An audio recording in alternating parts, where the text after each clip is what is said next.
coming up on episode 20 of Skywalking Through Neverland. Please welcome the wickedly talented one and only Adelle Nazeem. We were Team Skywalking Through Neverland.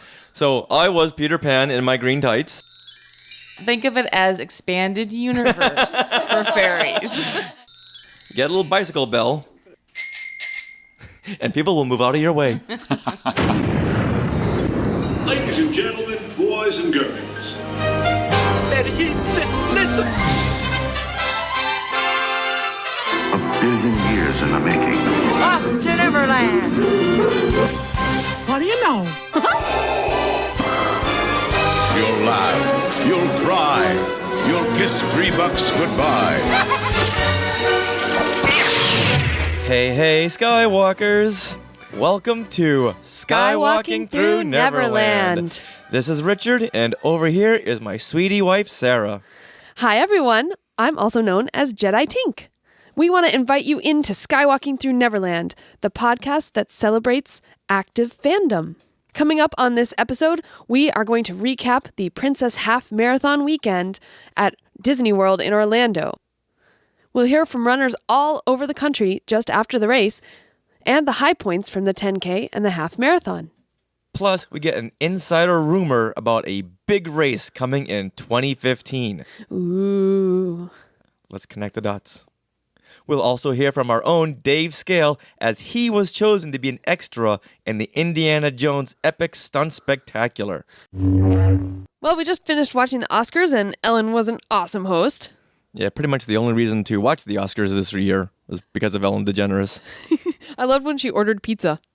That was funny. The woman knows funny. Yes, she does. But a couple of big highlights from tonight's show was the winner for the Best Animated Feature Film. And who was that? Frozen. Really, was there any doubt? Really, no, there wasn't. Honestly, Despicable Me Too. Honestly, I thought the Croods had it. But then I remembered, what's the Croods? Yeah, pretty much. Also, Frozen won for Best Original Song. And the best part about that was, well, we got to see Idina Menzel sing. Wait a minute, is that her name? Wait, you know what? John Travolta said something. You know what? Yeah, I think that's her name. Okay, let's. Is it Idina Menzel or is it? You know what? Let's roll the clip and find out what her real name is. Yeah. There will always be a special place in my heart for the movie musical and for the songs that create their most memorable moments. Here to perform the Oscar-nominated, gorgeously empowering song, Let It Go, from the Oscar-winning animated movie Frozen, please welcome the wickedly talented one and only Adelle Nazeem.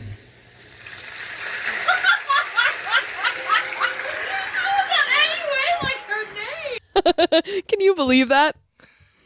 Come on, John, was there no rehearsal?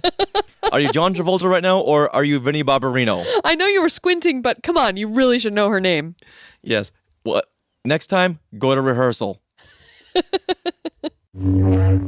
So it was just a week ago that we were getting up at 2:30 a.m.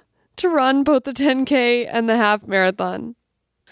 Whew, I never knew 2:30 a.m. existed. Yeah, and for us, that was actually 11:30 p.m. because we were still on our time. Yeah, we had just gotten over there, so our time was still West Coast, but yet we have to conform to the East Coast. Yeah, it was a little crazy. But that's okay. You forget about the exhaustion and just are exhilarated by these races. So, well, sleep? Who needs sleep? No. Where we're going, we don't need sleep. So here we talk with fellow Disney Coast to Coast runner and my friend and friend of the show, Monique Haar, and also my parents who ran and walked with us. Prepare to make the jump to light speed.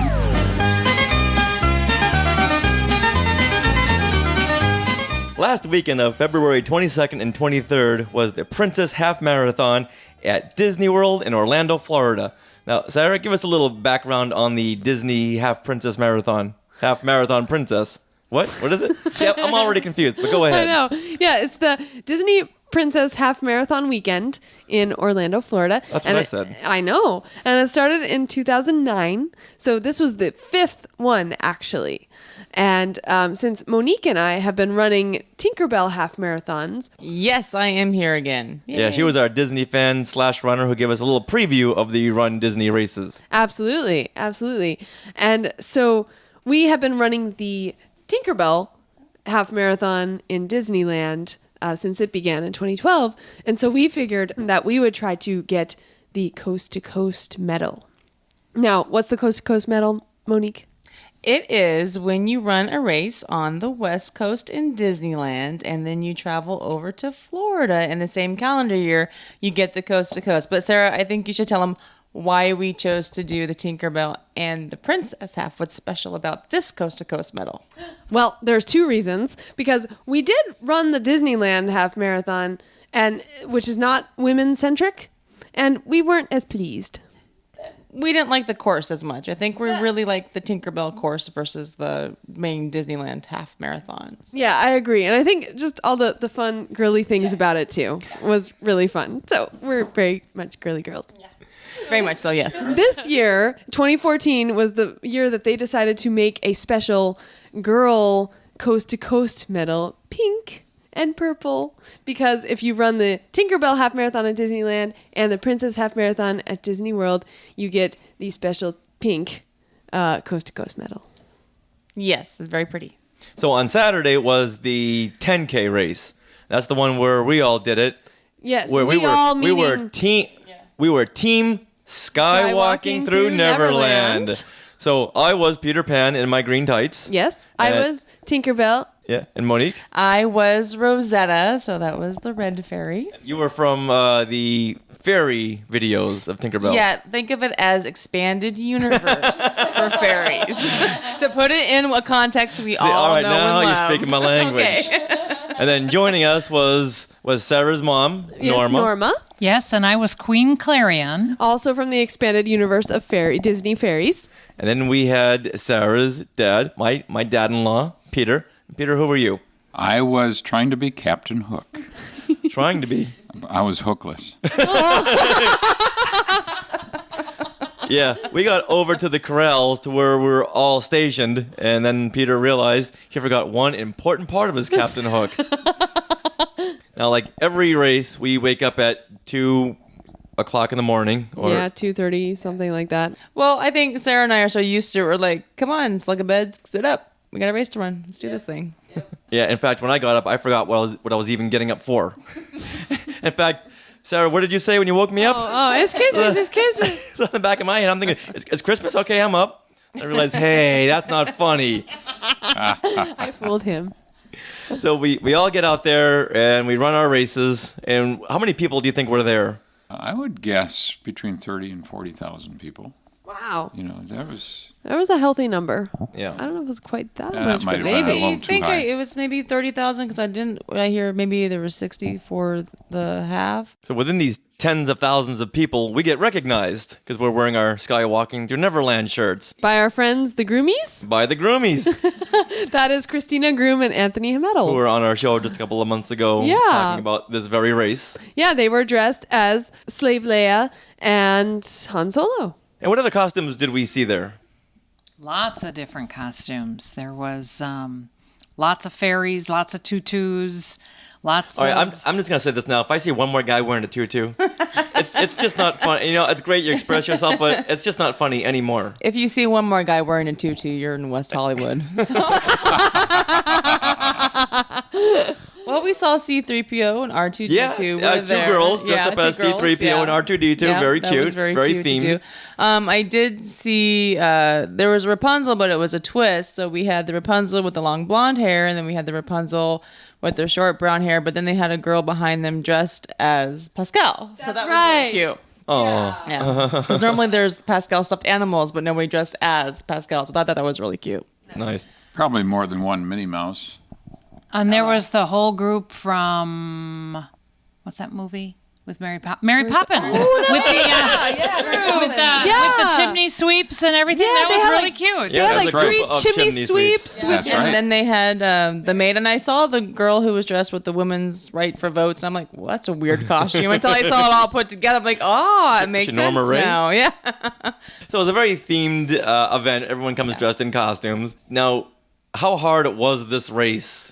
I know I've only done a 5K. This was a 10K, and Norma, you've done the 5Ks, and Peter runs marathons every morning. Not quite. Well, it was a little long for me. I mean, about 3/4 of the way through, I was getting a little tired. But otherwise, I mean, it wasn't like you were going to die or anything. It wasn't a terrible thing to do. So I was fine. Being in a different climate.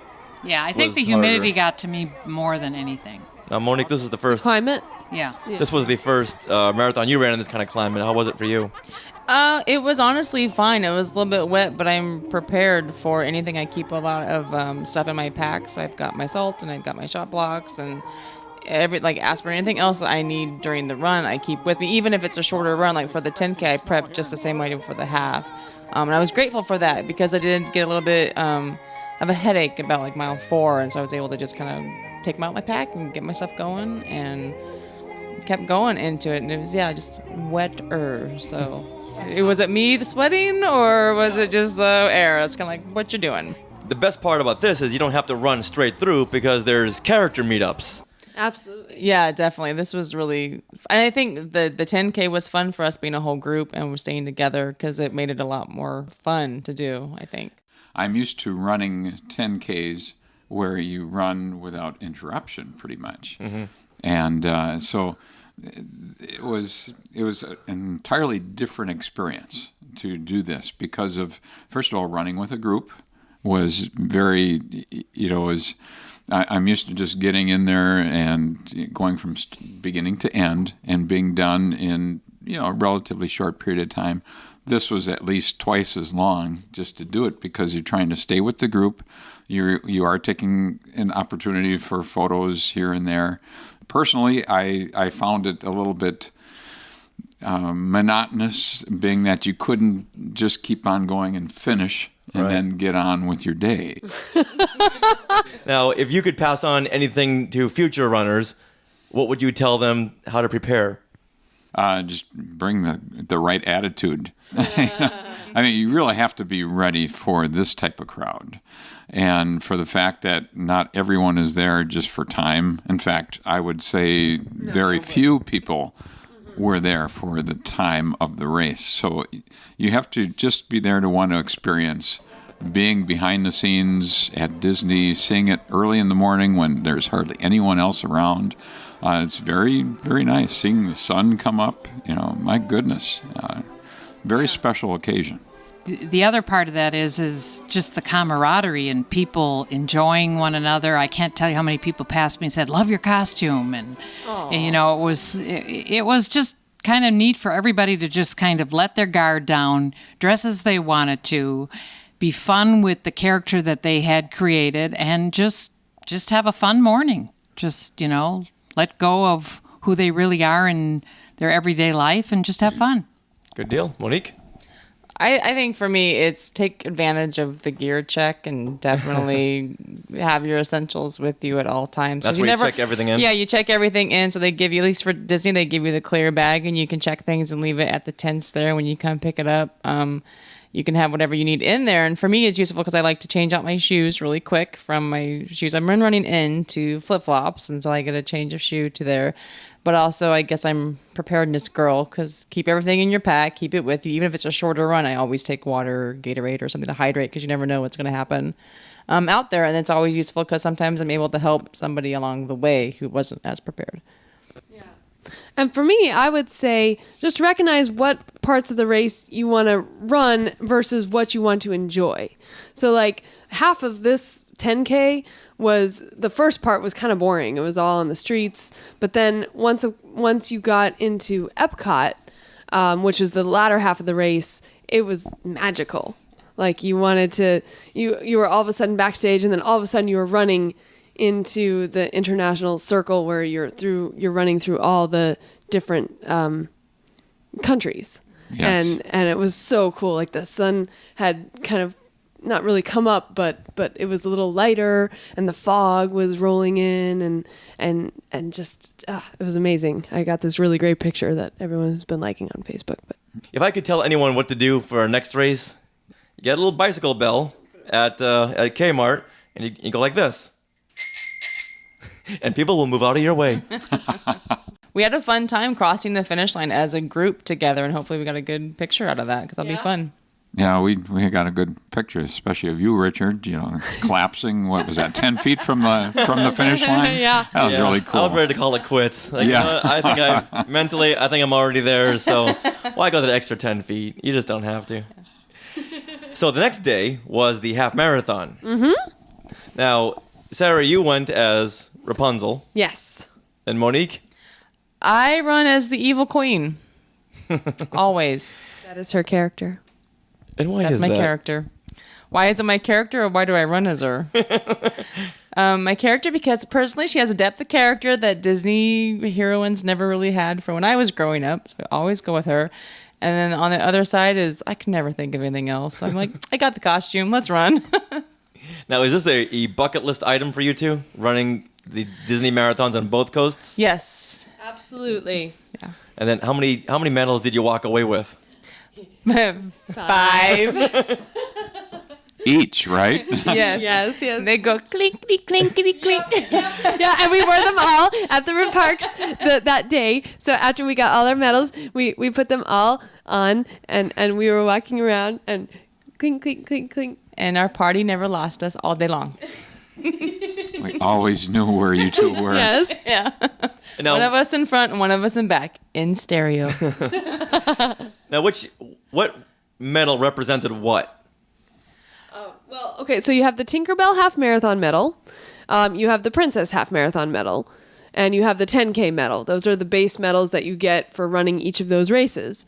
And then, because both of us, we ran both the 10K and the half marathon for the Princess half marathon weekend, we had signed up for the Glass Slipper Challenge. The inaugural Glass Slipper Challenge. Thank you very much. Yes, which is running both those races back to back. So Saturday and Sunday, getting up that early both those days kind of took a toll. Very tiring. But we received the Glass Slipper Challenge medal for that. And then because we had completed the races on both coasts, we got the Coast to Coast medal as well. Yes. So after we finished the half marathon on this past Sunday, we got 3 medals at once. Yeah. That was fabulous. And I have to say, that was when I cried the most. Oh, yeah. It's true. It's absolutely. I was tired and I was like, I'm done. And then they gave the 2 medals, or the first one, the Princess. I was like, okay, that's great. But I was happy to get the other 2. And I was like, yes, I'm crying. It's very nice. I know. I always tear up after crossing the finish line at the half marathon. Now, these aren't cheap medals. These are heavy, expensive medals. Yeah, these are, I could lug them around and hurt somebody with these medals. Yeah, they're really nice. They're actually kind of one of the reasons to run Disney, because the fees are a little high, but honestly, what you get is the absolutely best. Yeah. The medals and the T-shirts and yeah, and we got the 3 T-shirts too for that. Yeah. Now, what is the cost for the 10K and the half marathon? I think for this one together, it was a total of like $500 because we got them all together. And that was for the Tinkerbell, because we registered first for that one and we got in early, so we were able to also at the same time do the Glass Slipper Challenge and do the 10K and the half. So for us, we did it all in one, and it was about the $500 for that. But we got it all done. It was good, and apparently I ordered a pen that I did not remember until I picked it up. So that might have been why I was a little bit higher, but yeah. Now, is this something that any novice runner can do, or do you need to do some heavy training for this? Train. Absolutely not. Yeah. When we were doing the half marathon this weekend, we passed by a couple runners who were on the side of the road throwing up or not feeling so good or being picked up because they had not prepared. Yeah, so the back-to-back is not something that you can do until you've trained. In fact, for myself, a couple months out, I added an extra run. And I do the Galloway system when I run. So if you're not familiar with that, definitely hit runDisney for that and to see what that's all about, because that was really very helpful for me. And I I felt for the half did a better time because I followed it, but I stopped for so many pictures though, because I'm like, I knew I wasn't going to be able to do this again. So I was like, I'm stopping for every single picture that I can possibly take. So it took me longer to finish, but I think I ran a faster overall if I was actually running for time. Yeah, the Galway system is basically a run-walk system. Yeah. So you run some of it, you walk some of it. It's all timed in intervals. And you were saying that there's information on this? Yeah, if you go to runDisney, there is actually a whole section about Jeff Galloway and all of his systems. And he will do, if you sign up for a race, you can get a whole printout calendar of what you're supposed to run each week and how long and all of that. And you just print it all out in a PDF form. So you don't even have to think about it. So that's what I've done for a couple of days. And for this race, I modified the the Goofy challenge to beat this one. So yeah. So it's all on there, and definitely check it out. And what is runDisney.com? What is the Goofy challenge? Same thing as the glass slipper challenge, basically, right? Well, the Goofy challenge is the same thing, yeah, because it was like the 10K, and then it was the half the next day, and then the Dopey challenge is dopey. The Dopey challenge is crazy. It's you run a 5K one day, the next day you run 10K, the next day you run a half marathon, and then the final day you run a full marathon. My goodness. The Dopey challenge, people. You got to be a little loop to want to. Yeah, well, that's why. Yeah. That's the name. Yeah, that would be not what happened. What do you get for that? Your own land at Disneyland? Your own section? Your own section in a hospital ward. That's what you get. You get a Dopey challenge medal. Yeah. To wear it around the parks that You got to need more than that. Woohoo. Yeah, and you have to wake up that many mornings in a row that I want your early. name carved in the side of Sleeping Beauty's castle. So what was your highlights of this race? Mine was the villains. Quite honestly, I loved it. They came out and the setup was great. They had probably a little bit after mile 3 or 4, something like that. They were the villain setup, and there was a throne, and they had the magic mirror up there, really big full-size magic mirror, and they also had there's a Queen of Hearts, Maleficent, Cruella, and of course the Evil Queen. Of course, so I stood by the Evil Queen, got my picture taken, and I was like, I love you. At what point did security come in and say, Miss, you got to move along? I was very respectful. She is, my idol. So I was like, okay, I love you, but I want to walk on now. For me, my favorite part, I would say, would be some of the character spots as well. But they had all the princes. They had 4 princes at once that you could take pictures with as All right, the Monique, princess. what's your favorite part? The villains. All right, And go I on liked with your 4 The princesses. princes. Go on. Wait, what? Go on. Oh, okay. You were all Yeah, swooning all well- over the 4 princesses. Well, I was dressed as Whatever. Rapunzel, and what was really funny, it was like it was the first character spot, wasn't I it? think it was the second because the pirate ship was the first thing that we saw. Okay. So the second character spot that we saw, there was like a really long line, and I ran, and I was like, what is this? And I ran up, and I saw the 4 princes, one of which was Flynn Rider, who was my prince since I was Rapunzel. He's actually Eugene. Well, that's what I called him. But anyway, so I saw him, I was like, and I ran back into the line to get in line. And among the princes, there was 4 of them. So there's Flynn Rider, there was Prince Eric, there was Hercules. Yeah. And there was Little Eddie Murphy reference. But I saw them all, and I was like, oh my goodness. So I ran back, and what was really funny, it was about a 10-minute wait at least, and what was really funny is I saw so many other girls do the same thing. Like they would run and they were like, oh, and they'd go back in line and get in line and take pictures. So my 5K time, I was about to have a really good 5K time, and it was shot because I took a picture with the princes. Because of Eugene. Yes. Exactly. So I did that, and then also Mickey and Minnie dressed as Princess and Prince Mickey and Minnie. I had to stop for them, and that was like almost a half-hour wait. But So I this is didn't not care. a marathon to run for time. No. It's for fun. No, in fact, I had my worst time ever for this half marathon because I was like, when else am I going to do this? So now I got to admit, I was a little nervous about going into all this because I'd never run this far. Oh, yeah. But the energy just keeps you going. Yeah. And by the end of it, when everything was all said and done, I was kind of sad that it was all over. And then we got news today. That's What right. was the news today? Oh, my goodness. Disneyland, our Disneyland, is going to be having a Marvel superhero half marathon November 15th. 14th through 16th is the marathon weekend. Yeah, 14th through 16th, 2014 this year. Of November. Of November this year, 14th through 16th, November 14th through 16th next year. Book it. So this is an official sanctioned Yes. by Disney Marvel Avengers race. Yes, it now, is. when is the sign up time for this? March 25th at 9 a.m. Pacific. Be on your computers. Or actually wait for Sarah and myself to sign up and then be on your computer. Yeah. So, What about yeah. me? Oh, yeah. Well, I'll sign up for you. Okay. Yeah, there we go. All right, Sarah and I'll do it. Now, have we already picked out costumes? Well, there are so many now to think of. What do we do? Do we do characters or do we think outside the box and think of other things? I know. Do we be agents of S.H.I.E.L.D.? I mean, what do we do? Do we go retro with these costumes?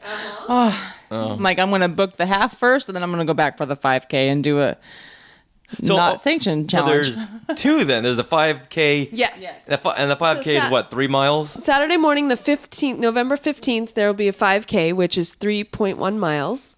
And that will be all through the Disney parks, Disneyland and DCA. There won't be anything outside of those parks, which is nice. Yes. And then the next day, Sunday morning, November 16th, will be the half marathon. Yeah, I'm looking forward to seeing what that course will be. Will it be like the Tinkerbell course, or will it be like the Disneyland course, or will it be an entirely new course? Squeak! All together, yeah. And then what characters will they have on the course? Thor. I'm just saying. Cappy. Mm-hmm. But Thor, yeah. Wolverine. Black Widow. Wolverine. Black Could be Widow. Wolverine. Oh, Wolverine. Wolverine. Could we please have Wolverine and Captain America together, please? Please. Maybe they'll have a superhero spot. Ooh, I'll stop for that one. Yeah, I think that line will be really long. We need to start training for a better time so we can We're stop like to more. put up with every single week. First of all, Thor. We're gonna run faster. I was sitting here listening to this enthusiasm, and I think it's just so cool. But I have to ask, if it wasn't for these themed races, what would you be doing? Would you even consider running a half marathon? How special is this? To me, it's very special. I've run a non-Disney half before, and I swore I was never going to do another half again because it just wasn't, I did it, check off the box, done, I can die happy now. But when the first Tinkerbell came up and Sarah was like, I want to do it, you do it with me. I'm like, I don't want to. But then I signed up and did it. And now it's like addictive. It really is addictive. And they're fun because 8 miles can go by and you don't realize it because you're so excited and you're talking to people next to you and you're seeing all these things and costumes. And even when you're outside of the park, there's people lined up with all this enthusiasm and the bands. And it's really a fun race. People cheering you on. Did that happen in the half marathon that you did that wasn't Disney? Not as much as it is here, because especially for downtown Anaheim, all the schools come out, the bands come out, there's cheer squads, even the Army comes out, and the Army band comes out. On every street corner, there's cheer squads. There is not a place in Anaheim that is not booked with somebody around there always cheering you on. And even there's people holding signs and a couple even this time was like, well done you random stranger, and I'm like, it's me, I'm random stranger. It's so cute. It's so cute. So even if it's not for you specifically, it kind of is, because again, that's that run camaraderie that there actually is. And in fact, if you wear a costume that's not usual, I wore R2D2 at the Tinkerbell half, and so every cheer squad I passed, someone would be like, R2, go R2, and that would give me an extra burst of energy. So for the Avengers race, you got to dress up as a DC hero. Sure. They'll be like, you don't belong, Superman. Or a Ninja Turtle. Ooh, I could go as Ninja Turtle. There we go. That would be funny. Rich, can I borrow your green tights? So for anyone out there who wants to join us in the Avengers race this November, sign up by the 25th of March. Yeah, and let us know what you're dressing up as, and maybe do a meetup. Yeah, we could do a team. Yeah. A Skywalking Through Neverland meetup. And we'll see you there. We then spoke to a few other runners from all over the country just minutes after they finished the race, and surprisingly, they weren't too tired to talk to us. There's some great stories here. Listen in. We are recording right here from the Princess Half Marathon at Disney World, Walt Disney World, and I have just run 13.1 miles. And let's see, we're looking for some other people who've also run 13.1 miles. And all this clinking you hear is my 5 medals. That's very exciting. Okay, for anyone planning on doing this in the future, park in the first lot. If you park in the second lot, there's about a 45-minute wait just to get out. But we're parked over here in the first lot, and there's maybe a 1 to 2 minute wait to get out. It's further away from everything, so it's a longer walk at the beginning, but it's worth it. I'm here with 3 other runners from the Princess Half Marathon. We have Snow White and Cinderella and Aurora, of course. What are your names? Emily, Mary Catherine, Joanna. Hi, you guys. Well, it's very exciting. Were you excited? Is this your first half marathon? Yes, this is my first half marathon. Yeah. This is my second. And this is my first. Nice. How'd you feel? How'd it go? I could run another 13.1, to tell you the truth. I feel pretty damn good. Awesome. Where are you guys from? I'm from Long Island. Yeah, New York, all of you? Okay. I'm their cousin that lives here. I did it last year, and I had such a great time. I convinced them to do it, and we all just couldn't describe a more magical day, to be honest. Well, I agree with you. What was your favorite picture that you took along the way? We met up actually on the course in the castle, so we took a picture in front of the castle together, which was great. Kind of tearing up. It was an emotional moment. It was the first time these two had ever been to Disney. The first time they ever saw the castle was when they were running by it. I'm gonna cry. But the first time they were ever in the Magic Kingdom was for this race, and I couldn't imagine a better way for them to do it. Oh my goodness, that's amazing. I know why you guys are smiling. No snow. Yes! No snow. It's so nice up here. I'm loving the humidity. If you look up there, that fiery orb, that's called the sun. Well, I'm here with, let's see. Kelly. And you are dressed as Snow White. I am Kathleen. And you are dressed as Rapunzel. Very nice. Girl after my own heart. Now, where are you guys from? Florida. Orlando. Okay, nice. So this is in your backyard. Have you run this before? Yes, we both have. This is my 4th time. First time I did, or this is obviously the first time I did the glass slipper challenge. So I did it. I'm so excited. Congratulations. Thank you. This is my 3rd time running it, and it's my first time finishing it. So. Awesome. Wow. I'm excited. So is this your first medal? Yeah. To get, oh wow. No, they still give you a medal, but it doesn't mean as much. Yeah. Well, congratulations. That is quite an accomplishment. Yeah. Okay, everyone clank your medals. Yeah, it's like Christmas time. So, Sarah, so far you have ran how many races in 2014? I've run 3 races with a cumulative total of 5 medals for those 3 races. I'm very excited about that. So now, are there any other races coming up in 2014? Yes. In fact, for those of you interested in running, in 2014, the Disney Wine and Dine Half Marathon Weekend at Disney World, that's going to be November 7th through 9th. And, those tickets come on sale March 4th. That's Tuesday. Yes. So be prepared on that one because these things sell out. Also, we just got news. I'm so excited about this. Oh, my goodness. The Avengers Superheroes Half Marathon Weekend. Squeal. At Disneyland. So it's right here. Right here in Anaheim. In our backyard. And that is November 14th through 16th, 2014. So it's going to be nice weather. And the tickets for those go on sale March 25th. And yes, my iPhone has a reminder. Even if you're not a runner, these are just so much fun. They really are. I'm not a runner. These are just so much fun. Yeah, they have a 5K, and then the next day is the half marathon. So if you can work yourself up to a 5K, we can have a whole big group for that. Yeah, a 5K, that's nothing. No, it's 3.1 miles. Yeah, you can pretty much do that in, under an hour? Mm-hmm. Oh, definitely. And then in 2015, we have the Walt Disney World Marathon Weekend. This has been a staple. I think it's been going on over 20 years now. It is January 7th through 11th, 2015. And those tickets go on sale April 22nd.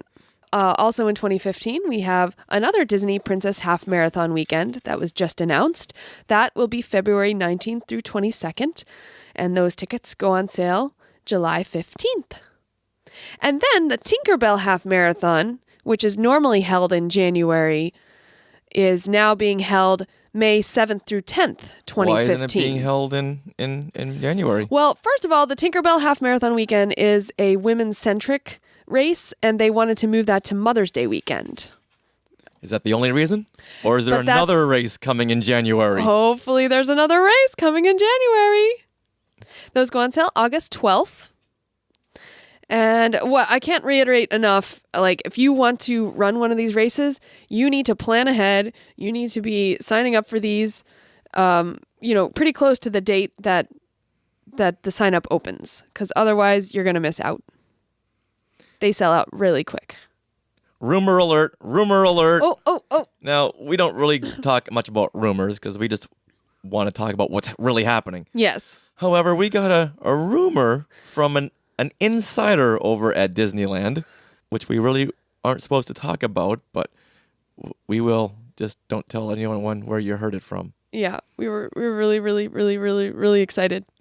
So let's just say this is a rumor on good authority. We're going to hear the official word he says, or she says, sometime in the very near future. In January 2015, we should stay in California and, prepare ourselves for another run.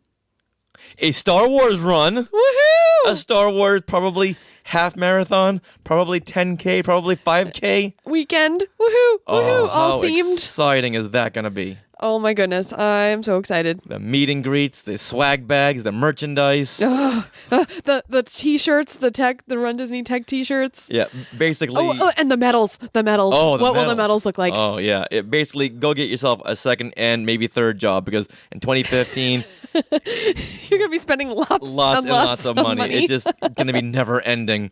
We have the Star Wars Marathon, maybe, in January. Then we have Star Wars Celebration Anaheim. And then we have April. The build up to the new movies. And Oh my goodness. I think our heads are going to explode. Or mine will implode. Okay, mine will explode. They'll equal each other out. Once again, we want to thank everyone for listening to Skywalking Through Neverland and also referring a friend. We're getting a lot of emails and Facebook posts telling people that they've referred a friend who really got into the show, so we want to thank everyone for doing that. And plus, we got a whole bunch of new shout-outs this week. Absolutely, yeah. I want to shout out to Dave Parfit of the Adventures by Daddy blog. He retweets and shares a lot of our posts, and that is just so helpful. As well as Donald Wicks and Joe Pittman. They win the award for our feedback fans. They give us so much feedback every week, and we really appreciate it. And it really does help, too, because then we can really much cater to the show to what people want to hear. Absolutely. And then we have another review on Stitcher from Trisha Barr, and she gave us a great review. Trisha Barr? You mean the author of Wind? Absolutely. The author of Wind. And host of Fangirls Going Rogue? That Trisha Barr? Yes, that Trisha Barr. She said that Skywalking Through Neverland is the show that always makes her smile. Oh. It makes me smile to know that she's smiling because of our show. Absolutely. And on iTunes, we have another review by Glitter Girl. That's a very cute name. I bet everything she owns is covered in glitter. Not because she puts it there, but just knowing you wearing glittery costumes, it just gets everywhere. It does, just like sand. Well, Glitter Girl says that Richard and Sarah are great at presenting their podcast with warmth and humor, and it's obvious that they have a passion for not only the topics they cover, but also the interviews that they conduct. They are a bright and shining star in the genre of fandom podcasts. Wow. We can go to sleep happy tonight. Well, thank you, Glitter Girl. So we want to thank everyone who has reviewed our podcast on iTunes and Stitcher. And if you haven't yet, please just go and give us a review. We would really appreciate it. The more you review us, the more stars you give us, the higher we can get on the Disney and Star Wars podcasting list, so then others can find us. And we may have a winner in our Ears to You contest. Now, I say that because Jessica Pierce had won the Mickey ears, or the R2 ears, only we have not heard from her. No. So we might have to pick a new winner. So she was randomly selected. Now she just needs to contact us, and we reached out a couple of times, and maybe she's on vacation too. I don't know, but we can give her a couple of more days until we have to go to the second randomly chosen winner. Mm-hmm. So keep your ears out, everyone. You still may be getting Mickey ears. And that brings us to another point. We want to do another giveaway soon, and we'd like some ideas about what you guys would like to have. Now, if you're thinking like a new car or an annual pass, not just yet. Little out of our range right now, but something fun and cute, and that speaks to Star Wars and Disney, which is why we chose the R2-D2 Mickey ears. And we're always at Disneyland, so if there's a park exclusive, let us know. Yeah. It may be showing up in your doorstep sometime in the near future. Now, coming up on Skywalking Through Neverland the next couple of weeks, we're going to do a series on fan filmmaking. Now, this really, really excites me because we had just done a fan film called TPZ right before we started Skywalking Through Neverland. Yeah. But it was so much fun doing TPZ that we want to start spotlighting other fan filmmakers with you, and we have a couple of really, really, really great guests lined up. So if you're planning on doing your own fan film, listen up, because you're about to get a whole bunch of great advice from experienced fan filmmakers. So if you are planning on doing your own fan films, write us in some questions and we will ask them for you, because these people have done really great fan films with effects, with great stars, with a lot of notoriety. So this is your chance to ask the experts. So now we're going to roll in another clip from our fan film TPZ, which is TMZ in the Star Wars universe. Roll it. We here at TPZ live by a simple credo. Report the happenings of some of the most talked about celebrities of the galaxy, and contrary to popular belief, we do not intentionally spread rumors or instigate badgering. However, sometimes we just can't help it. Figrin and the modal nodes was spotted leaving the Pyramid Symphony Hall on their shot. Hey, Figrin, how's it going today? Saw you last night at the Mos Eisley Cantina. You guys rock. Thanks for coming out.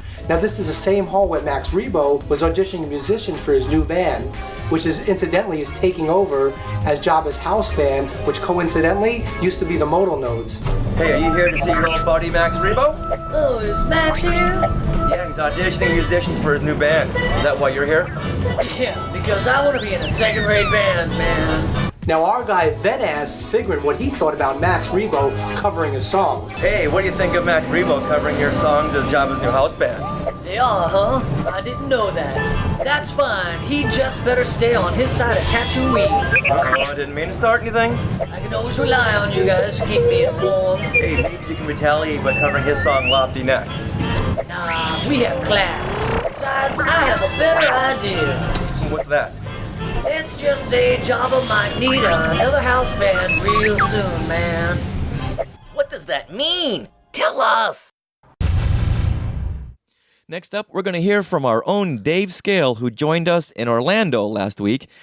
Now, Dave loves a good, healthy debate, especially when it comes to podcasts and what age range listens the most. With all the different podcasts I listen to, I say it's all over the map. I hear from people in their early teens up to their late 40s and 50s, because everyone wants to weigh in on different subjects now. But who listens to podcasts and who still listens to the radio? Well, everything came to a head on last week's episode of Parks and Recreation, and I think Tommy, played by Aziz Ansari, says it best here in this clip. Don't be upset, Leslie. No one listens to the radio. I wasn't even listening. I was listening to podcasts. Podcasts are great. Radio's boring. So here now we hear from Dave Skale and his adventures in the Indiana Jones epic stunt spectacular at Disney Hollywood Studios. Be our guest, put our service to the test. Tie your napkin, mind your necessary, and we'll provide the rest. So dish your hot hors d'oeuvres. During the Skywalking Through Neverland trip to Disney World theme parks, we had a very eventful time at the Hollywood Studios park when we went to go see the Indiana Jones Stunt Spectacular show, where in the beginning they needed extras for their big Cairo chase. They needed extras to ooh and ah the fight scenes, and one of the extras they picked was our own David Skale. Hey. And Dave, tell us all about the behind-the-scenes adventure during the Indiana Jones Stunt Spectacular. Well, it all started when she said, I need volunteers. So I put up my hand, and then she pointed at me and said, you. And I thought, wow, she picked me, which really wasn't my intention at that point. But now I figured I was kind of obligated. So I jumped up and went out there, and she lined me up with a handful of other extras and kind of introduced us to the audience. And then from there, we were sent back to the back of the audience where we were costumed while the show began. So now, did you get a chance to see any of the show while you were being costumed? Yeah, we were in the very back of the audience, and they put these big Moroccan robes on us. And then we got to kind of sit down, and we had to sign waivers that we were going to be filmed. And then we got to sit down and watch the show, and we were told that they wanted us to be bigger than, larger than life, overly animated, and they would eventually then direct us and tell us what to do next when the time came. So any do's and don'ts they told you? No, not really, actually. Just they want just to be real animated. And who was telling you all this? Who was your director? They had the woman who originally picked us was the casting director, and that was her job, was to kind of coach us and corral us. She was the wrangler. She was the extras wrangler. Yes. Yeah, I noticed during your scenes that when something was happening over at one part of the scene, she would be kind of directing you what to do in the next part of it. Exactly. So they pulled you all up to the center stage to introduce you to the crowd, and then once again they picked you. Yeah, well, I just from habit and hanging out with you, as you know, we tend to gravitate toward the front center whenever we're in front of a camera or an audience. So I try to position myself in the center, and unbeknownst to me, that was actually going to be used for something. And she pointed to me. Actually, no, it was the guy, the other director. He then pulled me out and directed me to do a scene where he said, "Okay, here's what you're going to do. You're going to walk around in a big circle, and a blow dart's going to hit you in the neck, and it's going to be a poison blow dart. And you're going to, as you continue around the circle, the poison's going to begin to take effect, and you're going to slowly start to get closer and closer to dying, and then you're going to get better. And then when you get to the end of the circle, you're going to be all better, and then everybody's going to shoot you with blow darts, and you're going to die." Not the happiest of scenes, I suppose, but I said, okay, let's do it. What kind of life experiences had led you to this moment of getting hit with blow darts? Surprisingly, more than most people would know. I've always thought, what would happen if I got hit with a blow dart in front of an audience? And this was something they didn't even end up using later on. No. I thought that was kind of strange. No, I think it was just more for fun. So at any point in the show, you never got hit with a blow dart? I never actually got hit with a blow dart. But, because I actually did have improv training at Second City, we had like a whole course on working with your physical space. So I was like, I could do this. I've done this before. So after you died from a deadly blow dart, they ushered you back upstairs. No, they didn't usher us back upstairs. They shuffled us off to the side while they did an action adventure scene, and they had us then coached us for the next scene where we were supposed to be examining carpets for sale while a fight scene was taking place, and then we were supposed to turn around and cheer on Indiana Jones and boo the bad guys. And what was your motivation? My motivation was... What were you thinking? What was going through your head? Well, it brought me back to the time that I actually was in Morocco watching Indiana Jones fighting. And I thought, wow, this is what... I should remember this moment because someday I may have to reenact this in front of a live audience. Mm-hmm. So who were you really voting for? Indiana Jones or the swordsman? I've seen Indy win once. I wanted to see how it'd feel to go the other direction. So deep down inside, I kind of wanted to get a different take on the whole adventure. But, again, I'm a professional, and I stuck it out and listened to the AD and did my duty. And how do you feel your performance went? I thought I was rather brilliant. I really felt I was believable as a Moroccan cheering crowd person, and I may make a career out of that. What kind of backstory did you invent for yourself? Were you a guy on the streets? Did you have a good life in Cairo? Surprisingly, I felt that I was suffering with an illness, and I was there to find a cure. And somehow, and I really hadn't connected the dots as to why I was looking at carpets, but it was all part of... Hey, a good deal is a good deal. Yeah, but it was part of my motivation. So anything behind the scenes that you saw that the audience didn't see? The Nazi airplane and flag on the Nazi Jeep the swastika had been replaced with a cross. There were some changes since we had last seen it a couple of years ago. Yeah, I don't know what the backstory was with that, but there were no swastikas in this show. I guess the Nazis must have been offended by their portrayal. I have a question for you, Dave. Mm-hmm. There was the one extra that wasn't really an extra. Was he playing the whole time like he was an extra to you guys? Yeah, he was playing, but as soon as they called him out... Let's do a little background on that. They called up a whole bunch of extras, one which was a plant from the audience. And which you didn't know was a plant until later, much later.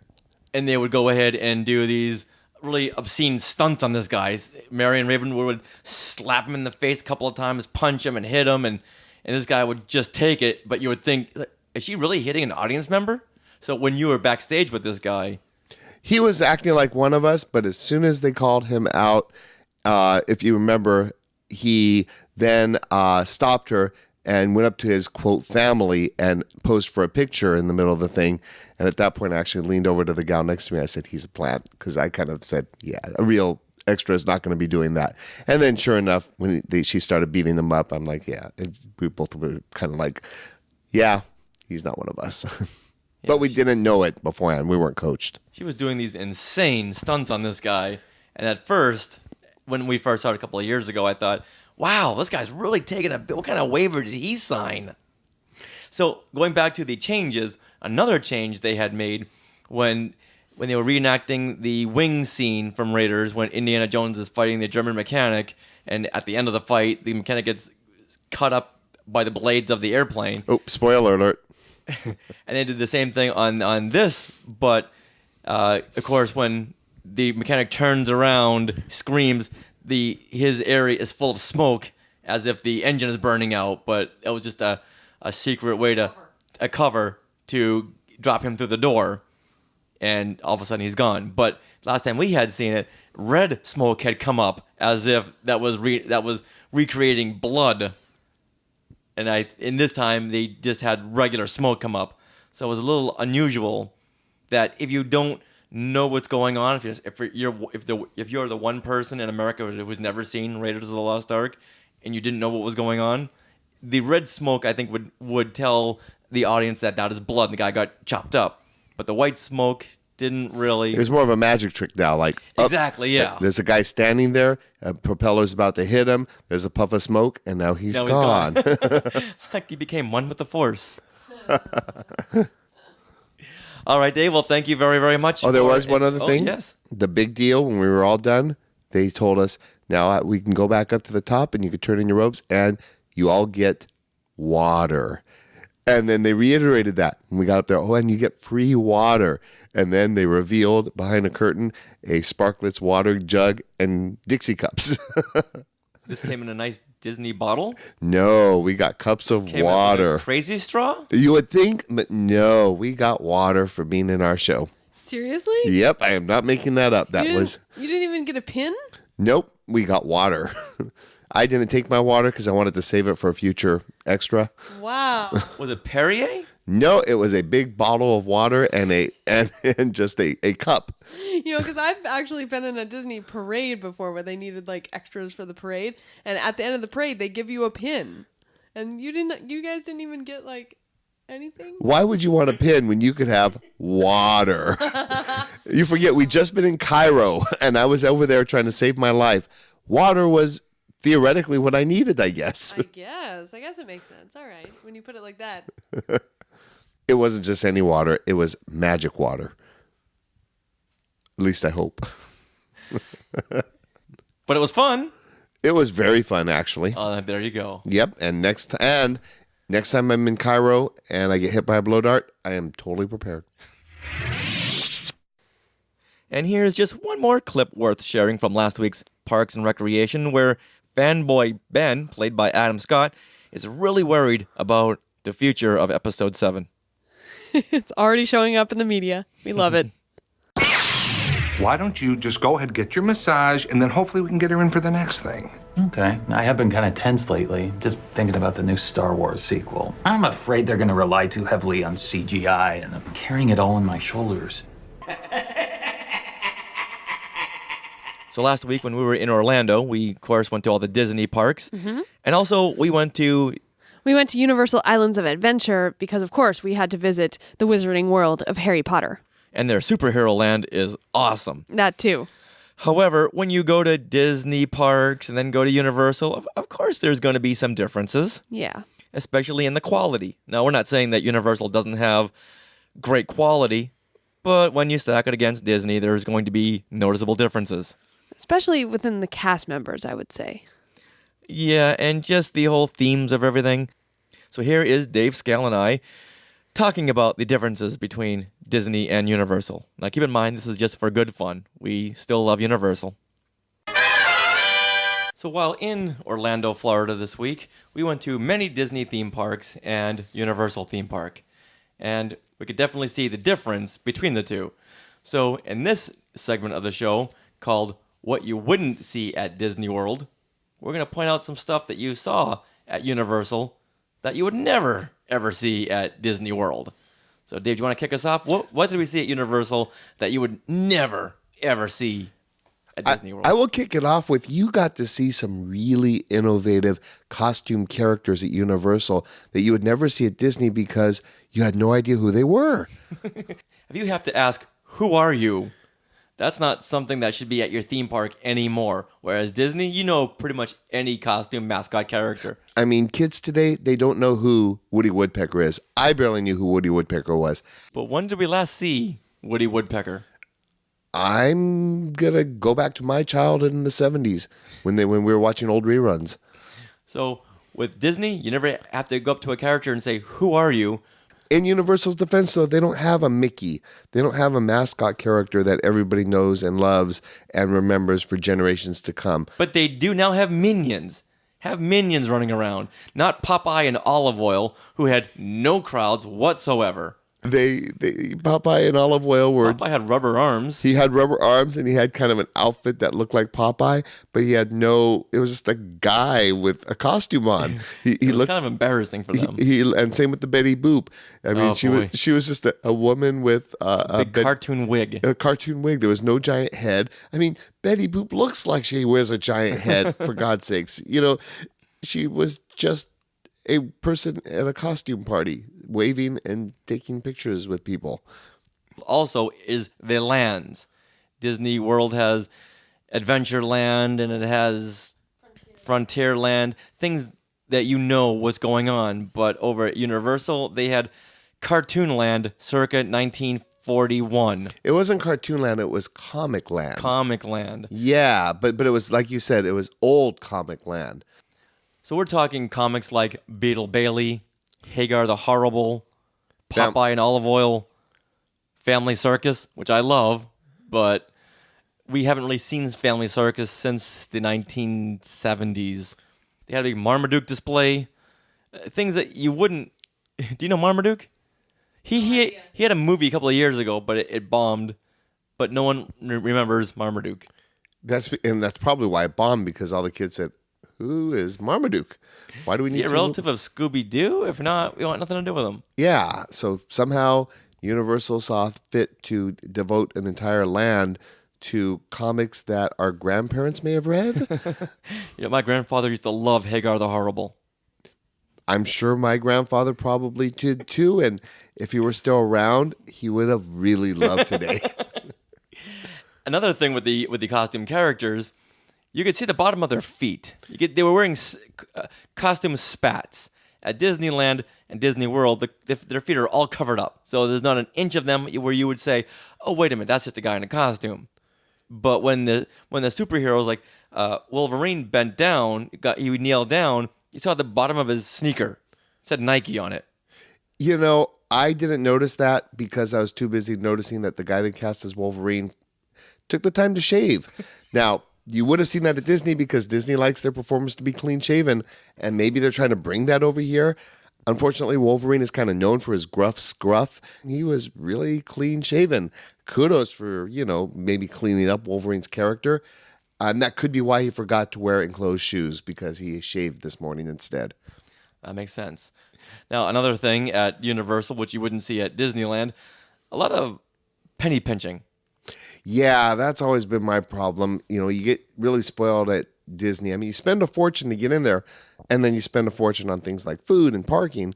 That's a given. Yeah, but you accept that. You don't expect to spend a fortune to enjoy the activities that they now provide. You've paid your money at the gate, and now you expect to be able to enjoy what's behind the gate. But my favorite is, here, ride our water ride. Oh, look, you're all soaked. Well, you could spend a few bucks in our giant dryer till we can, now that we've made you wet, we can dry you off, but we're going to charge you for it. I mean, we've already given you $100 for the day. Do you really need to squeeze a couple more dollars? And do you wonder why we wait until we've been to all the Disney parks before we say, oh, yeah, we should visit Universal while we're here too? Now, keep in mind, we had a great time at Universal. Yeah, Hogwarts was impressive. But just spending all that time at Disney, you kind of see the differences. And I think that they've stepped up their game a lot. They did get Hogwarts in there, and Disney's probably gritting their teeth saying, rats, we let one get away. Universal is updating itself right now, building Diagon Alley at their second theme park. So they are updating themselves, but... And I did notice they brought some of their comics from 1920 up to 1940. That is very true. I think I did see a Garfield reference. So these are just some of the differences we thought was worth telling you, the listeners. So when you're coming out here to Orlando and you're thinking, do I want to go to Disney World or do we want to go to Universal? That's kind of our take on it. Not that we're biased here, because we love Disney, but we just noticed the difference between the theme parks. Yeah, there was another difference too that we overlooked. The superheroes. Captain America, I thought, looked nice and cartoony. The rest of them, they all kind of looked like they had some really nice costume shop costumes, and they didn't have handlers. So when the one little boy is like, there's still a line going on, and which hero was Cyclops. it? And Cyclops was saying, "This is the last signature. This is the last autograph. This is the last autograph." That should have been somebody else to be the heavy, to control the crowd and say, sorry, Cyclops has to go save the day, not I'm Cyclops and I'm done. Yeah. In fact, I think it's one of the biggest differences between Universal and Disney. They wouldn't let their characters be the bad guy in telling the kids, sorry, I got to go now. Yeah.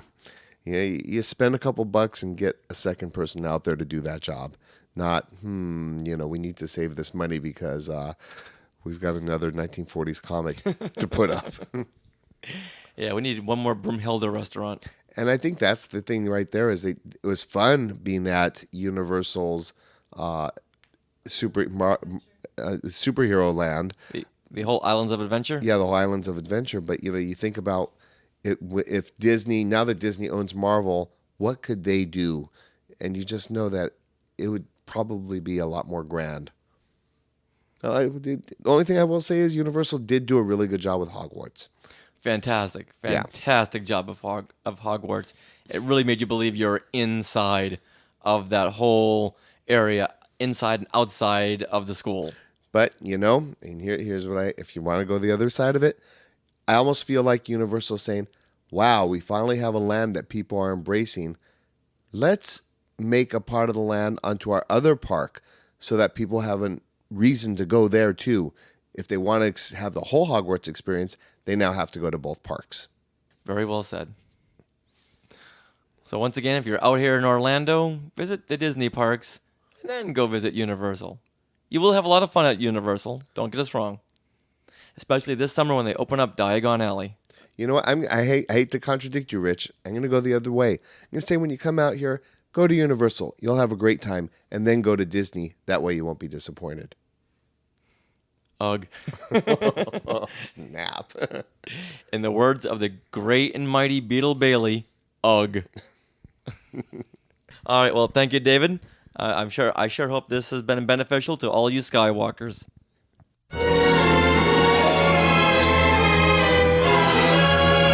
In our countdown segment today, we have something new to add. Ooh. But first, let's start at the beginning.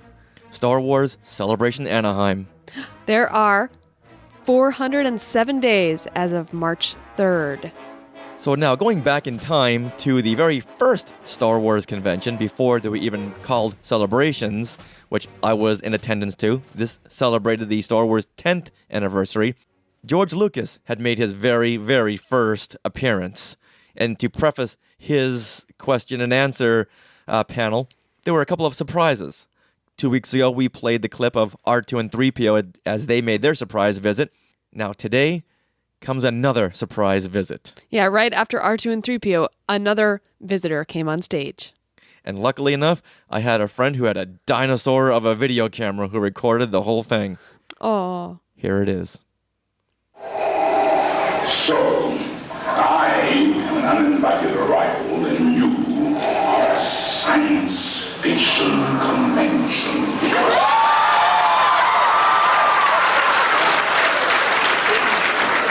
Fascinating.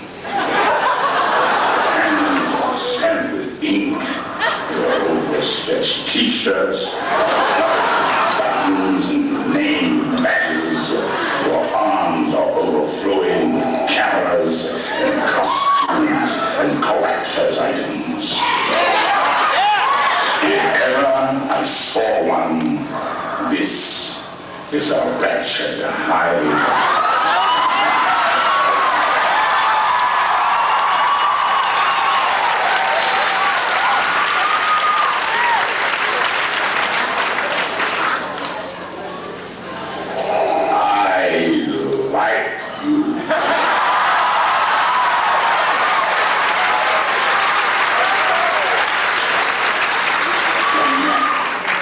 Taking a picture of me, you have nothing to fear. All my sides are my best.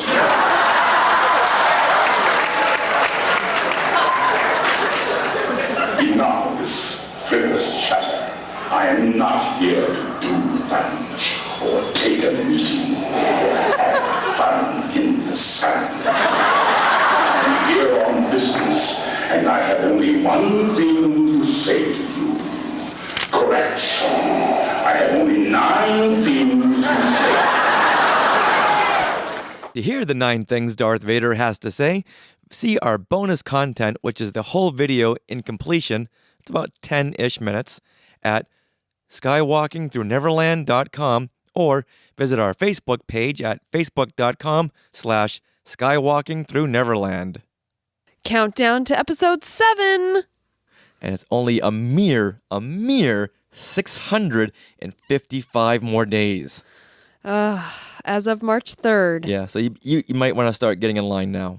But once again, like we keep mentioning, with Fandango, you don't need to wait in lines. But you want to wait in lines because of all the fan experiences. Absolutely. Yeah, so if you're thinking about just going to Fandango and getting the tickets and showing up 5 minutes ahead of time, don't. You're going to miss out on a lot of great fan meetups and experiences.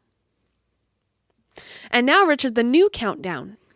Star Wars, The Clone Wars. Season 6. The Lost Missions. The Lost Missions, Yeah. okay. This was once called the bonus content, but having 13 episodes, now that's a full season.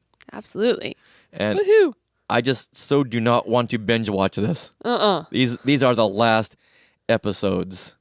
Wow. Yeah, I want to savor every single episode.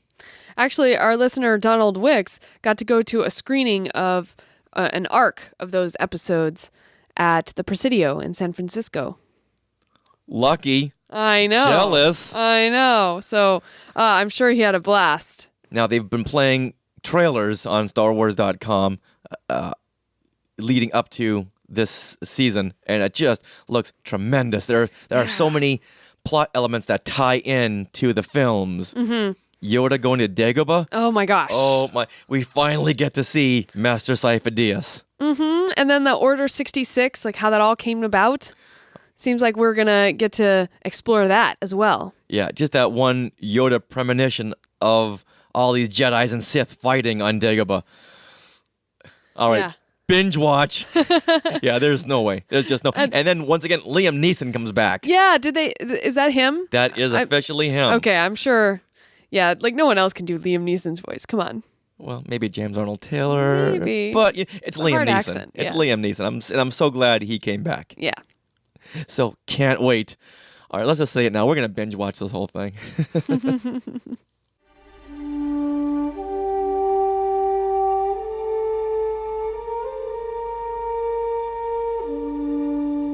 These last few weeks, we unfortunately have lost quite a few members of the Star Wars community.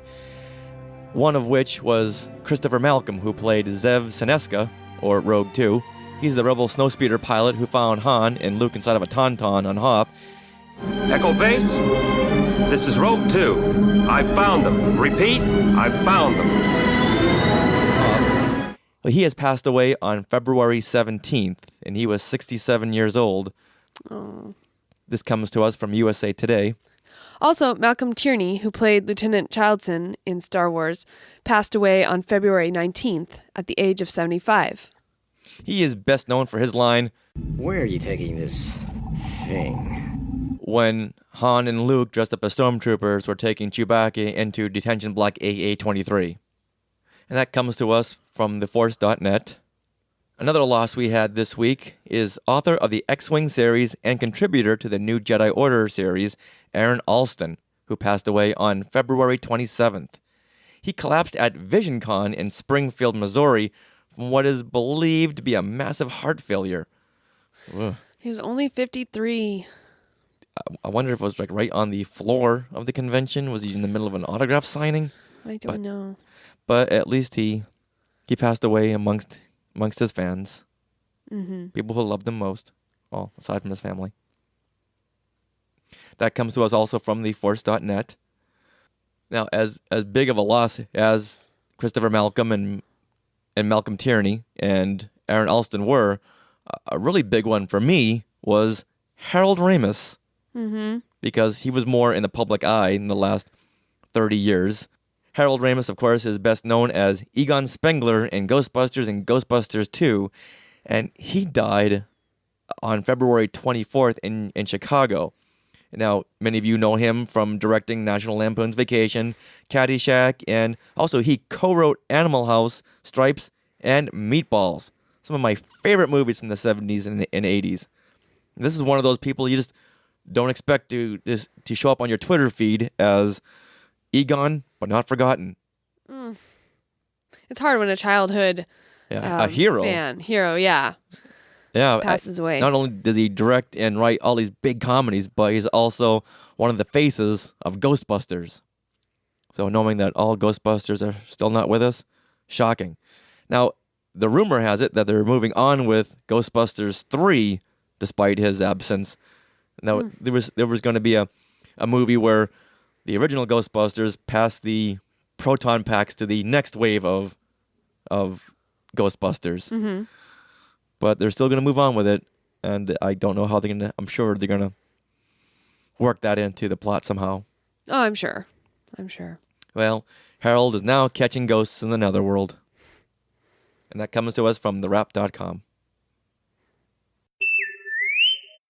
As we've mentioned many times on this show before, Sarah and I are running a campaign on Facebook, campaign to bring Star Wars weekends to Disneyland, because they're just in Florida, and it's just not fair. But this year, we may give in, and we are kind of thinking about going to Star Wars weekends in Orlando. Mm-hmm. I feel so defeated. So now when making plans, we're going to contact Autumn Barnes, who we mentioned last week as being our first sponsor. She knows all of the ins and outs of the vacation planning. She knows what bands to get for what fast passes. She really is a great authorized Disney vacation planner. Any question you have, Autumn Barnes is your girl. In fact, if you contact her By March 31st, 2014, there's lots of spring specials going on right now where you can save up to 30% on rooms. So contact her at autumn.barnes@mymickeyvacation.com, or you can follow her on Facebook and you can contact her there very easily, facebook.com/Autumn Disney Travel Specialist. In case you didn't have a pen to write all that down, we're going to have those links on our Facebook site and our website. And the show notes. And if you do contact her to plan your Disney vacation, please mention Skywalking Through Neverland as the podcast that referred you. Now, we hope you do contact her about Star Wars weekends. There's been so much new news about Star Wars weekends 2014 that gets us so excited. Mm-hmm. The theme this year is Join the Rebellion. I sense a little Star Wars Rebels tie in here. Absolutely. And the host this year is still James Arnold Taylor. He really is the perfect host. If you have not met this man, he is the most approachable, friendly personality, voice actor. He's just a very nice guy. And I just can't use this word approachable enough. One thing they're going to do without this year is Hyperspace Hoopla. Now, do you remember that? That was the big Star Wars dance party? Yeah, it's a dance-off between like different Star Wars characters. I know a lot of people are up in arms about that, but I'm kind of excited because they're replacing it with a fireworks display, all themed to Star Wars music. If you went to Celebration 5, you will have seen a sneak preview of this, and it, you know what? It brought tears to my eyes. I would definitely choose the fireworks display over watching Darth Vader dance off against the evil queen. Well, if you are planning on going to Star Wars weekends, they are every weekend, Friday, Saturday, and Sunday from May 16th through June 15th, 2014. Now, with all of the events that they're planning for Star Wars Weekends 2014, you know what? Just about now, I'm going to miss Darth Vader doing the Gangnam Style. Or, to bring it up to date, what does Darth Vader say? Ring-a-ding-ding-ding-ding-ding-ding. Would he do the fox dance? I don't know, but we're never going to know anyway. Mm-mm. But on Thursday, May 15th, there's an event called Rebel Rendezvous, which will be held at Disney's Hollywood Studios. It's going to be a ticketed event. Each ticket is $250 per person. Too much. Too much. And you know what that buys you? That buys you access to buy more stuff. Yeah, kind of a problem with this one. But the attendees will receive an exclusive access to Darth Maul.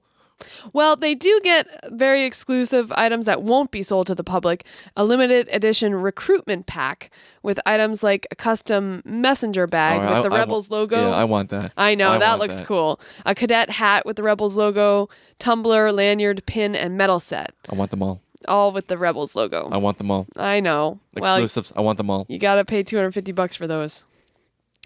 Oh, but there will be special meet and greet opportunities with characters and Disney artists, including Ashley Eckstein, who will be at that event. Yay, Ashley. Yay. StarWars.com posted a bunch of new merchandise, including some pins, posters, a Battle of Yavin lanyard with a medal, which I'm not into pins, but I want that one. Yeah. Several Disney Star Wars mashup figures, a vinyl Jabba. Now, what is this? What they don't mention what this vinyl Jabba is. I know last time they had the vinyl Salacious Crumb, but they don't really go into how big is this. I want to know because I want it. Now, this Jabba looks exactly like he did in the Star Wars Special Edition DVD edition, but I'm not sure what it is aside from just a vinyl thing. Well, there's no reference as to the size. Yeah. Salacious Crumb was pretty big. Yeah, no, this is not going to be to scale to the Salacious Crumb they offered last year. I wish it was. But it looks awesome, and I love Jabba, so I want it. There's also I'm not into the Vinylmations, but there's a really cool Rancor and Rancor Keeper. Yeah, they look so cute. Yeah, but once again, there's no size to the Rancor. Well, if it's like the bigger Vinylmations, oh yeah, it's probably about like 10 inches, maybe 8-inch, something like that figure. Yeah. And then the little guy will be like the regular size Vinylmation, possibly. It's an exclusive, so I'm a sucker. You are a sucker. So there's a lot of new merchandise coming, which we can't wait to get. Oh, new contest. Maybe we'll bring home some merchandise for a future contest. Ooh, that would be a good plan. So if you are going to Star Wars weekends, let us know what weekend you're going. Thank you for joining us on Skywalking Through Neverland. Once again, we want to hear from you, the fans, because we are here to spotlight you, the fans. If you have a new fan film coming out, if you have some fan fiction you want to share, if you have a cosplay idea you're working on for 2015, or even a cosplay idea coming for the Star Wars marathons or the Avengers marathon, oh yeah, share it with us and we'll share it with the whole Star Wars pop culture Disney community. Yeah, you can display photos on our Facebook page, facebook.com/skywalkingthrough-neverland, or you can share it with us by email, share@skywalkingthrough-neverland.com.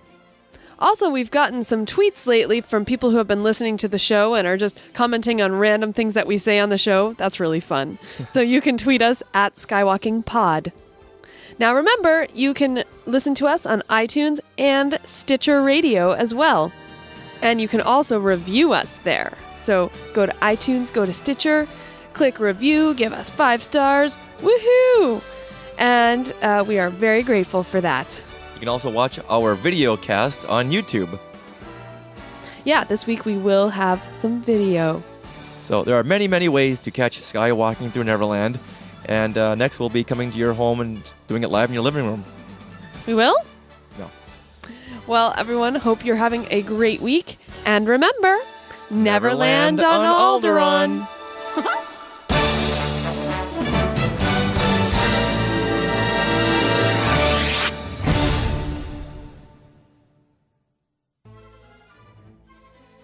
Thank you for listening to Skywalking Through Neverland. We would love to hear what you thought of the show. Please send feedback and suggestions. You can email us at share@skywalkingthrough-neverland.com.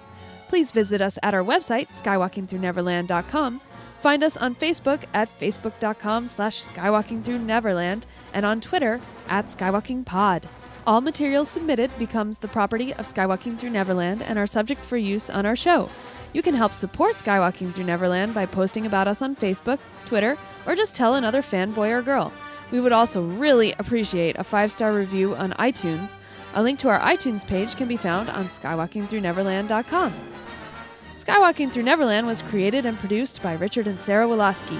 Segment producers are David Skale, Richard Woloski, Sarah Woloski, and Mark Agushowitz. Graphic design and website design by Sarah Woloski. Technical advisor is Peter Heitman. Skywalking Through Neverland is not affiliated with Lucasfilm Limited, Disneyland Resorts, or the Walt Disney Company. All names, sounds, and related items of Star Wars and Disney are registered, trademarked, and copyright Lucasfilm Limited and the Walt Disney Company and their respective trademark and copyright holders. All rights reserved. Skywalking Through Neverland is intended for entertainment and information purposes only.